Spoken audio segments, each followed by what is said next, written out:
Maayong buntag! Welcome back to another video. For today's video guys, ay continuation ito ng aking mga mini vlogs nung pag-attend namin ng church service, baby shower namin at birthday ni Aya. So ayan, nag-overnight kami sa hotel, sa Holiday Inn para i-extend lang yung fellowship.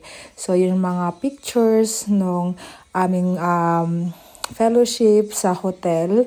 Dapat hindi kami mag-go overnight guys, pero yun nga, minsan lang kami magkita-kita kasi nga galing sa ibang lugar, sa London yung iba, and ito lang talaga yung time namin na magkakasama-sama. So ayan, nag-decide kami na mag-check-in na lang para i-continue namin yung aming mga kwentuhan, sharing our testimonies of how faithful is the Lord sa aming mga buhay throughout the years na yun nga hindi kami nagkita-kita.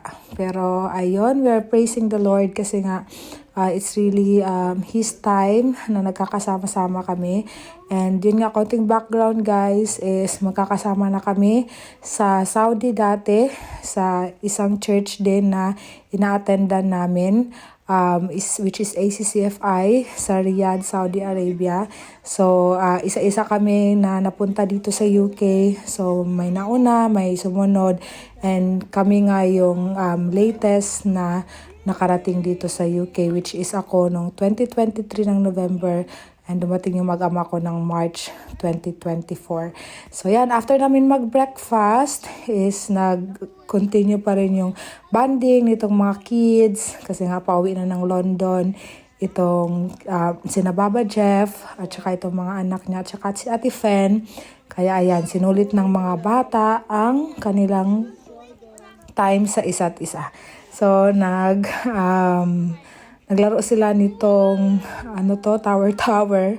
And then ayan, marunong na pala maglaro ang aking baby love. So ayan, dahan-dahan na niyang kukunin yung mga woods. Kasi ganyan ang paglaro niyan.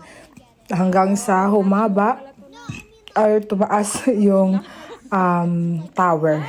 So ayan, and super happy na ayun nga, na-meet na din nila si Adriel kasi ito yung first time na na-meet ng mga titas si Adriel.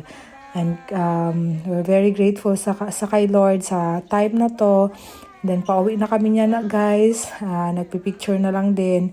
And then ito na, nandito na kami sa train. At pauwi na ulit sa bahay. Sunday walang work si Dada. So ayan, after namin makarating sa bahay is nagpahinga lang konti at saka